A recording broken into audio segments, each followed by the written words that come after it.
workers, the comments they were making and pushing her to leave me. Less than 4 hours later, she started calling and texting me, saying she was sorry, didn't mean it, loved me, and was stupid for what she said and for listening to her new friends. She would quit, find a different job, and stop talking to her friends and coworkers. I have not responded to anyone. I'm conflicted. I love her. I am having a ring made for her. I have money saved for a house for both of us. We share 85% of our friend groups. The rest are from our jobs. Most of our shared friends have now heard about the breakup and seem just as confused as I am. She told them the truth about some of the messages I had received. Her coworkers started to give her insecurities about our relationship, and she stupidly went with it. Her parents tried to contact me, asking what happened. I have been radio silent. Luckily I can work remotely. I left my apartment yesterday with my laptop and found a nice place with good internet to do my job. I feel lost. I don't know what I did. I don't know how to feel. I need advice and suggestions. Quick update. My boss sent me an urgent message asking if we could do a Zoom meeting. I accepted. When his picture came up there were 2 cops behind him. Someone asked them to do a wellness check on me. They tried my apartment, but no one was there. Then, my work. I was not there. My boss knew I was actively working remotely and called me. I had to explain that I was right.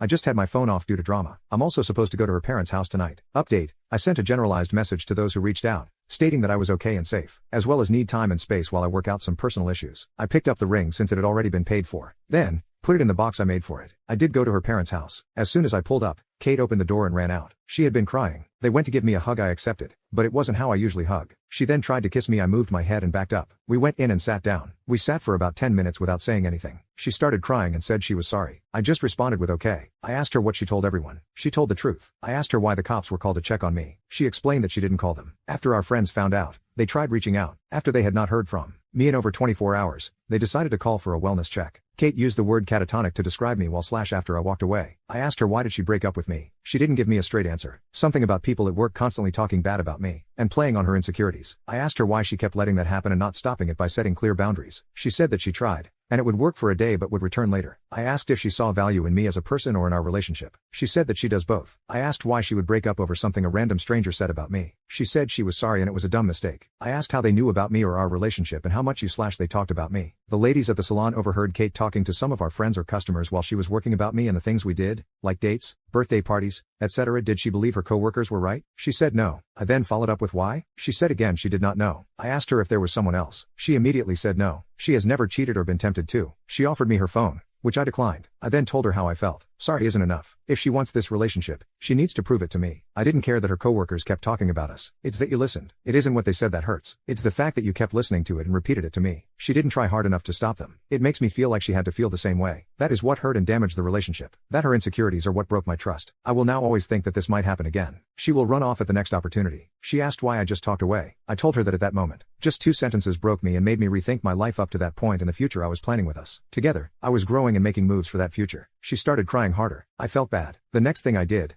I regret. I asked her if she knew I was going to propose soon. She said no. I pulled out and showed her the box. I made the box as well. It has 2 buttons, one that says yes and one that says no. It has lights that say will you be my life partner? I set it on the table and pressed yes. The box opened, and she started to cry even harder. The ring has both of our birthstones that form the shape of a completed heart with small diamonds surrounding it. Laser engraved initials and date of our anniversary. I made it so that it could be added to a slash when we had kids. Her parents were there but were more to ensure things were civil. Her mom was crying, and her dad looked pissed but not at me. They both made comments about the ring/box. I told her that the future I had planned would not happen anymore. We need to give each other space. At least 3 months of no communication. We must step back and look at who we are and what we want moving forward. After that, we will see where we are at. But this is on my terms and timeline. I can't return the ring, so I don't know what to do with it. I might just give it to her if things don't work out after 3 months. She said most of our shared friends told her off and blocked her. Her parents are pissed, and her little sister hasn't talked to her since the first night. I said I'm sorry but actions have consequences. I wished her the best. She thanked her parents for all they had done for me and hugged them. I knocked on her little sister's door. I have known her all of her life. Thanked her as well. Hugged her and left. I have 4 months left on my lease. I'm thinking of possibly moving when it expires. Tonight I'm hanging out with a good friend Mr. Johnny Walker. I will get my life going again tomorrow.